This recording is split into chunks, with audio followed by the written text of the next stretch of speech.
I've had a number of people ask me about my thinking process when I'm creating a mosaic. Well, in this video, I'm going to give you a basic rundown of my thinking process whilst I'm creating a glass-on-glass vase using mixed media materials. And I'm going to show you that right now. This is a large vase that I've had for a number of years, and I've been meaning to do something with it because I quite like how you can see through it, but I think that putting something on the front here just helps make it a little bit nicer to look at. I could just cover the front of it with semi-transparent glass, but I really do like to see the flower stems in there, so I decided I would just do something in the center here. Now, if I'd covered it with all semi-transparent glass, I could actually put a light in there and you'd see it all nicely glow, which would be really, really lovely. But I do like using it as a vase as well, so I kind of ruled out that particular project. Now, when I'm thinking about the process, I usually come up with what colours it's going to be. Now, my bathroom is predominantly blue and white, well, most of my house is, and I do have some antique plates in there. I decided that I would keep the theme going with blue and white. So I kind of like looked at a few things before I actually went with that theme. I kind of thought, oh, I could put, you know, a bow in there. And I thought that would look really quite good. But I really want to keep this bow because I want to make a mold from it. So I ruled that out. And I'd actually made these flower pieces, but these shapes weren't doing it for me, so I kind of ruled that out. And then I thought, oh, I could put some pearls around it, you know, in a shape or a heart shape. And although this would work, I really wasn't looking for jewellery to be in the bathroom, so I ruled that out. And then I thought, oh, I could put some of these beautiful porcelain flowers on it as well. And although that would work really, really good, but I ruled that out because being in a bathroom, it can get a little bit dusty, and I really didn't want the flowers to fill up with you know, getting coats of dust on them. So I decided that that wasn't the way to go either. And also I didn't have them in the colours, and I really would like to stay with the blue and white on this. So then I came across, I was going to use some stained glass. I was going to mass it with stained glass, as I said, and I had lots of blue and white, so I thought, no, I won't mass it in stained glass. I'll keep it so that the stained glass plays a part, but I want to use crockery as well. So I came across these plates that I had, and I thought, yeah, these will work quite well. So I just cut some of them up and put them here. And of course I had some blue glass gems, so I thought they would come in handy to add a bit of texture to it. And what I'm going to do once I've adhered these is I'm going to actually, or this is what I'm looking at doing, but when I am looking at creating something, I like to keep the ideas fluid in case I get part way and I go, no, that's not going to work. But I'm looking at using this textured clear glass to go in between there, in between all those gaps. So I'm going to, at this point in time, look at doing that, but first I'm going to adhere all this down, and I'm going to be using this product, which is Pseudo Fix-All. I prefer to use kind of like prep multi-adhesive or Mac glue, or even, you know, thin set if it's outside. But in this particular case, I don't want to use Mac glue because it's going to be too runny for this, because it is a sort of a curved shape. Prep multi-adhesive is a bit thicker, but I still think because some of these are crockery, I think it's still going to pose a bit of a problem.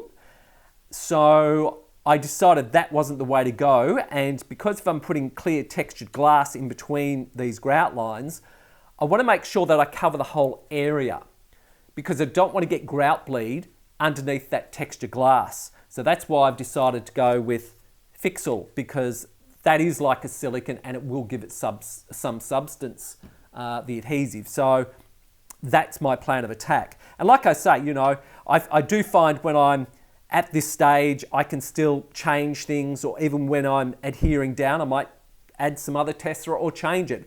I really only have a general idea on what I'm going to be doing. And in some cases, I'll just start off with one piece and just wing the rest. Now, yesterday I spent probably 4 hours or 5 hours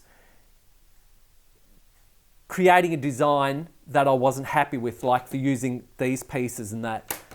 So I wasted a lot of yesterday. Well, to a point wasted it, because by doing yesterday, it helped me come up with today's design.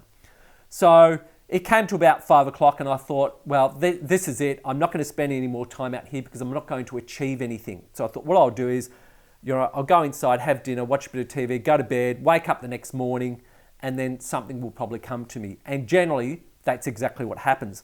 So in some cases, it may take you a go or two to get you to the design that you want.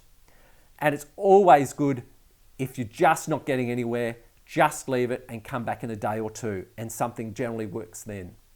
So anyway, what I'll do is I will go off camera, get rid of all this stuff, and then I'll come back and we'll adhere a few pieces down. Okay, I'm ready to go. Just before I do proceed, I just want to point out that this clear film on top of these flowers that I use is a clear laminating film. And I'll put a link up the top corner here so that you can, I've done a video on it, and that link will take you to that video and show you how to use it and why I use it. And I find it works really well because it allows me to cut things out, put the film over it, and then cut them out. And then I can then just lay them where I want to put them. Like if I'm going to do a bunch of flowers a couple of days in advance, it keeps them all together. And then if I'm doing something like this, I can maneuver them around to get the design that I'm looking for. So if you're interested, go to that video and that will tell you what it is. And in most cases, if you look at getting some of that film, it's not going to cost you anything or very little at all. Okay, what I'll do is I'll start now adhering things down. So I'll take off this piece and I'll apply some of this adhesive around the center here.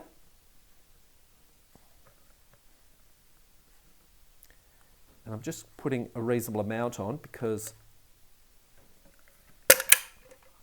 I want to make sure it adheres quite nicely. There you go. And of course we don't want it squashing out the sides. But in cases like this, it's going to be perfect. Okay, so I'm going to take off this piece here. Get rid of that sticky tape, apply a bit on the back.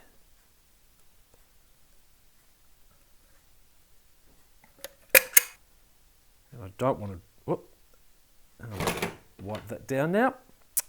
God, I love silicone. Even though this is not silicone. There you go. And some people will use a grinder to actually grind the edges down to keep them smooth.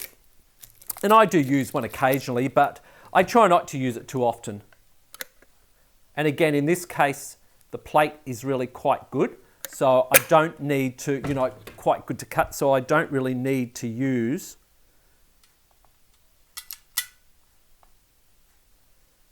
a grinder in this particular case.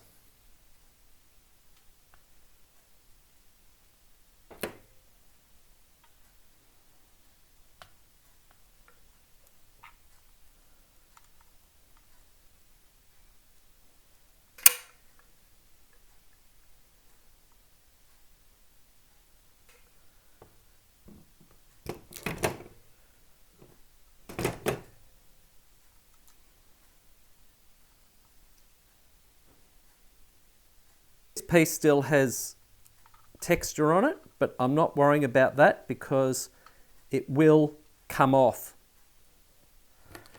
when I clean it all up, because it is on the top.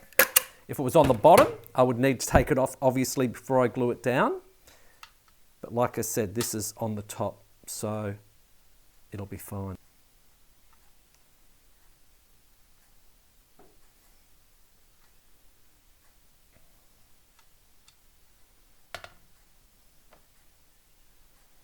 Okay, I'll continue along with this and then we'll come back when it's all adhered down. It's the next day and I have already made a head start. I've actually started filling in the large gaps with textured glass. And as always, when you're using textured glass, you want it to be texture side up. And all I'm doing is I'm just cutting a few different shapes and sizes and just putting them in where they fit. Of course, I'm trying different pieces to make sure I get the ones that will fit the neatest. And then like this one here, I've got a piece here. I'm just using a pair of tweezers, putting in there, making sure it fits, which it does. And then I'll take it out, make sure the adhesive covers all the bottom of the tessera, and then put it back in and push it down so as it squashes out any excess adhesive and any air bubbles to the sides. That's really about it. I'll finish this off camera because it's going to take a little bit longer, and then we'll come back and when this is all ready to grout, we'll come back and grout. Well, there you go. This is all ready to grout. As you can see, I've put plastic around the outside there just to protect the vase. I just put some small pieces of blue tape around the outside where I don't want the grout to be, and then I cut the plastic up into strips and then just taped the edge down with some larger pieces just around the outside on top of the original small pieces of tape, and that really does offer protection. I know a lot of people don't do this, and you don't have to do this, but I just really think that it saves a lot of time cleaning up. You know, if I get grout all over this, it doesn't matter. I can then just take it off and throw it away. Whereas if I get grout on the glass, I'm going to have to clean it up and it can be messy. Right, we're ready to go. I've got my grout here, and I hope I've got enough because I've actually mixed up my own coloured grout. So we'll pop it on, and I'm using grey this time. I don't use as much grey as I used to. And we just work it in. And I do love grouting. It is messy, and I know a lot of people hate it, but I really do enjoy it.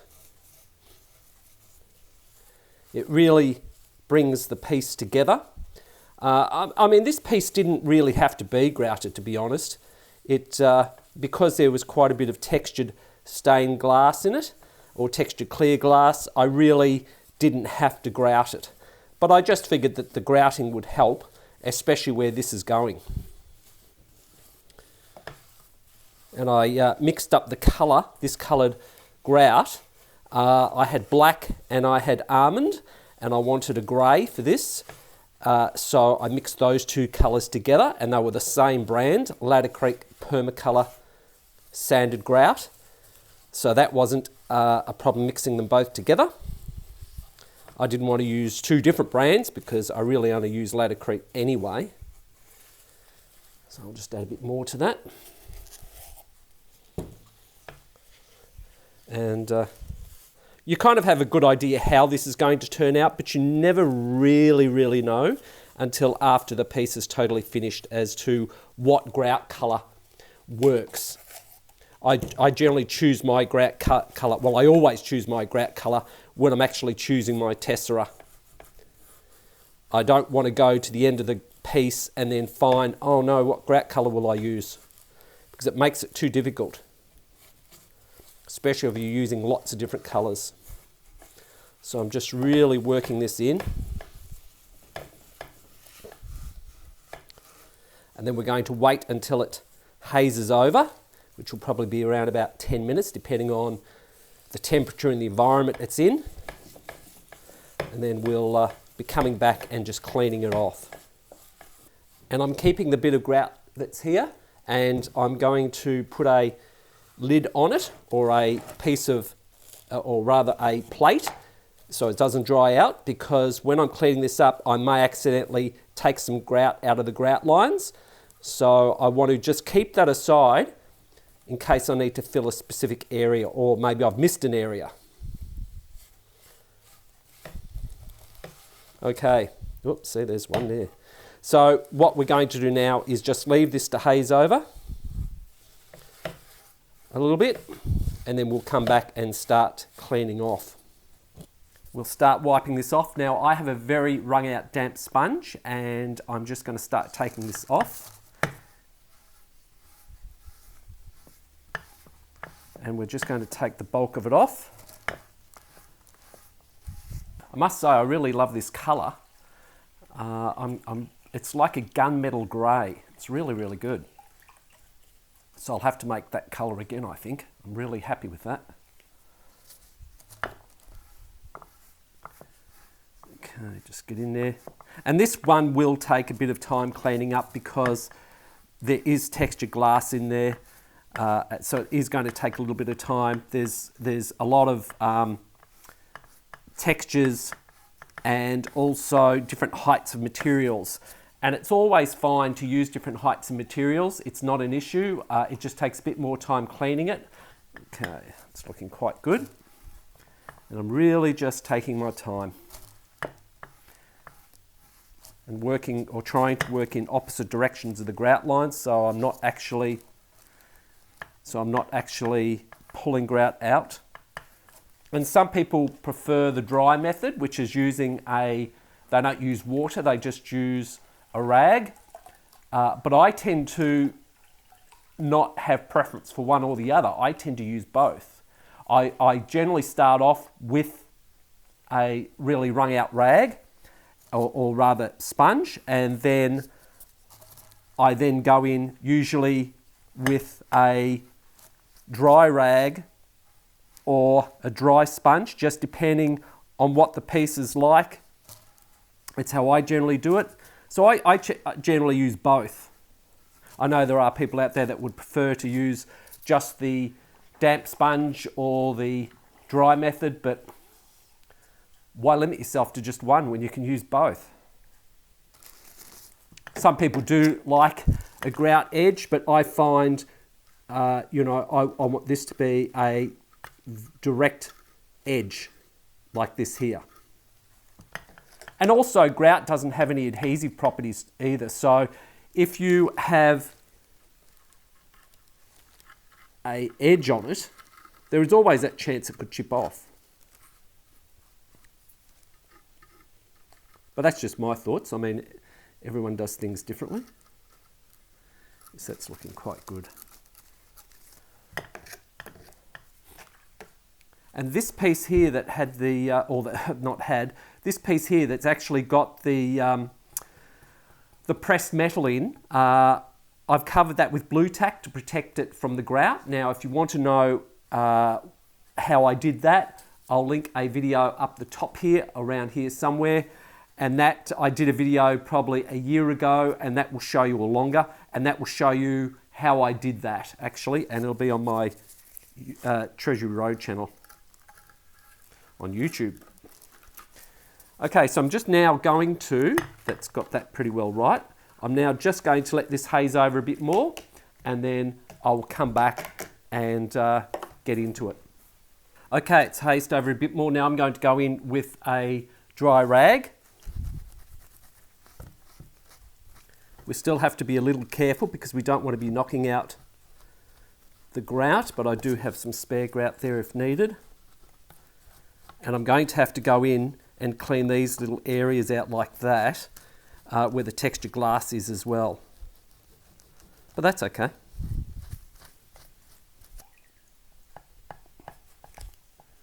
And in areas like this, see, that brings it right up. And that's what I may have to do. And that's why I don't limit myself to one or the other of using the dry method or the wet sponge method, because that brought that up really lovely. So once I get the bulk of it off, that's what I'll probably do. Go in and do it that way. Clean this up. We'll come back and I'll have it all finished. Well, there you go. It's all finished. I really like how it's turned out. I love the hard edge here. I didn't want grout coming out, 5 or 10 mil on the edge. I really wanted that hardness, and I think I've achieved that.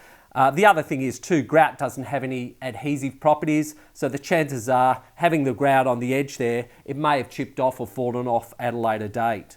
So anyway, I hope you've taken something away from this video. If you have any comments, put them down in the bottom of the comment section on the YouTube channel, and I'll see you in the next video. Enjoy.